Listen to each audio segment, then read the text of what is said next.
Hi everyone and welcome back to Rachel's Enchanting Cakes. Now in today's very quick tutorial, I'm not only going to be showing you how to use Sweet Stamp, but I'm also featuring one of the new sets that has just been released, and it's the one on the right, the classic Christmas set.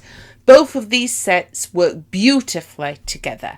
As always, everything you need to know is a simple, straight to the point tutorial. Let's make a start. So let's have a closer look at the sets I'm using. This is the classic Christmas set that has just been released, and at the top right hand corner it states that it pairs well with the classic letter set, which we are going to be using today. And this is a close-up of the other set. Both of these are available on their official website. So, if you've never had Sweet Stamp before, they come in these fantastic storage boxes. There is no need to take them out, but just look at how stunning this new lettering is. Now, as far as I'm aware, the day that this was recorded, I could not get hold of this in the UK. I have had to purchase mine directly from Sweet Stamp because it's that new, and I could not actually find a supplier that has them in yet, but it shouldn't be too long. Remember, they do ship worldwide. We are then also going to be using the classic set. Now, this one's been around a little bit longer, but this has both uppercase, lowercase, numbers, and a few symbols, so you're really getting your money's worth. And as always, in the box, excellent quality. So how do we get the letters out? What is the best way? All you need is a bowl of fondant. Yes, you heard me right. It is easy as that. But just look how beautiful it is. This font is absolutely stunning. I'm in love with it. Now, because it's a new set, you will have a few loose parts. Those want to go directly into the bin. And then you simply just place your letters straight back in there when you finish with them. Repeat this with the other set for the lettering required. Okay, so this is how I like to do mine. I start by arranging all of the letters. Obviously, we're going to need some of these letters more than once, so there's going to need to be little gaps.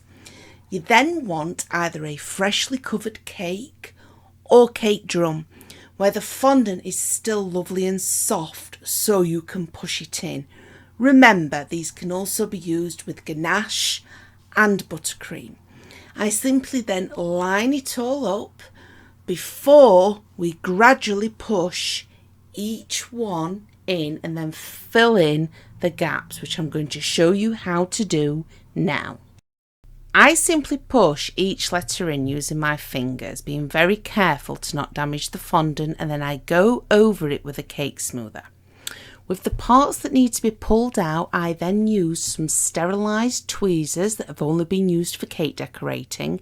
And as you can see, I'm just doing one word at a time.